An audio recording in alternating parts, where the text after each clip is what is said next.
Le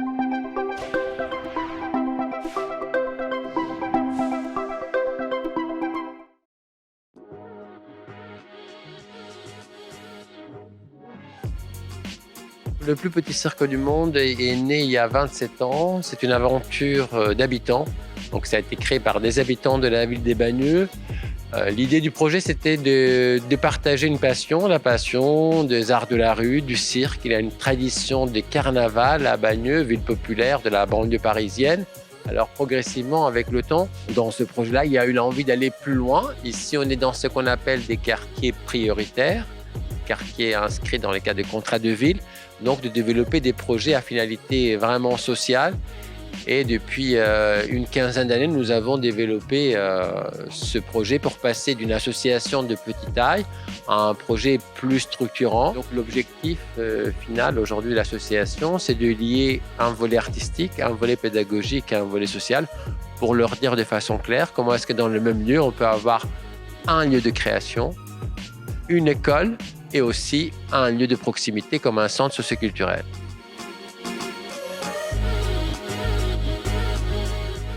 Alors, ça s'appelle le plus petit cirque du monde parce que quand ça a été créé, ce fut sa réalité. Donc, il y avait 4-5 personnes qui se sont réunies pour le créer. C'était aussi un clin d'œil, je dirais, à un esprit de mesure. Le cirque, souvent, on a parlé du plus grand chapiteau du monde. Donc, c'est vraiment, on a envie aussi de porter un projet de proximité. Pourquoi à Bagneux? Parce que c'était des habitants de la ville de Bagneux, donc, qui l'ont créé. C'est vraiment une ville où les gens sont venus s'installer de la France et du monde entier. Donc, il y avait cet esprit, je dirais, solidaire, cet esprit festif. Donc, je pense que c'est lié. Peut-être que ça n'aurait pas pu se passer ailleurs qu'à Bagneux.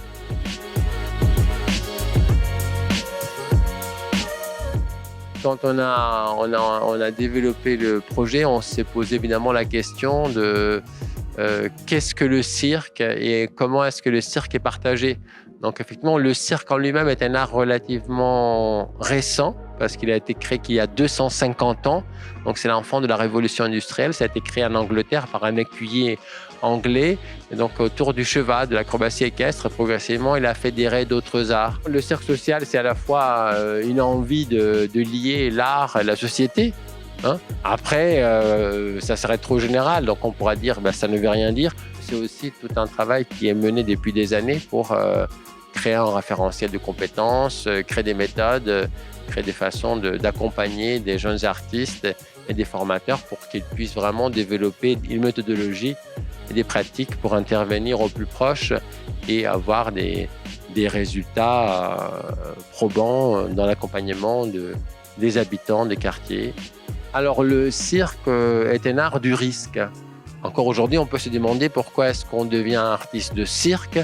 Parce qu'un artiste de cirque qui fait de la haute voltige, qui monte sur un trapèze et qui fait du trampoline, porte toujours un risque. Un artiste de cirque peut se blesser de façon assez grave, même mourir devant les gens. Donc effectivement, la question est pertinente. Pourquoi est-ce qu'on fait ça?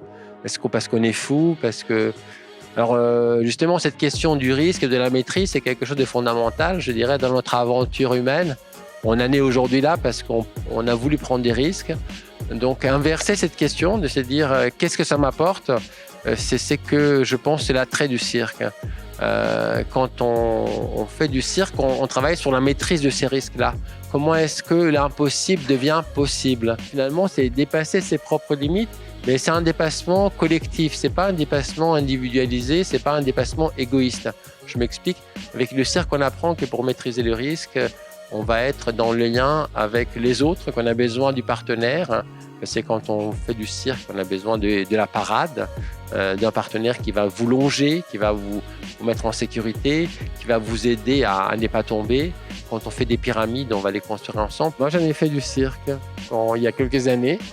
Donc, je fais du trapèze. Je garde le souvenir de la plus grande liberté, évidemment, parce que vous êtes face à vous-même.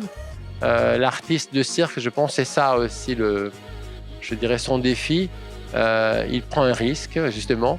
Il est maître de sa vie et il renaît à chaque fois, évidemment. C'est comme le funambule. Le funambule n'a pas le droit de rater. Voilà. Et ça, c'est une leçon formidable dans la vie. Si on peut vivre chaque moment de notre vie en n'ayant pas le droit de le rater, je pense que le monde serait meilleur.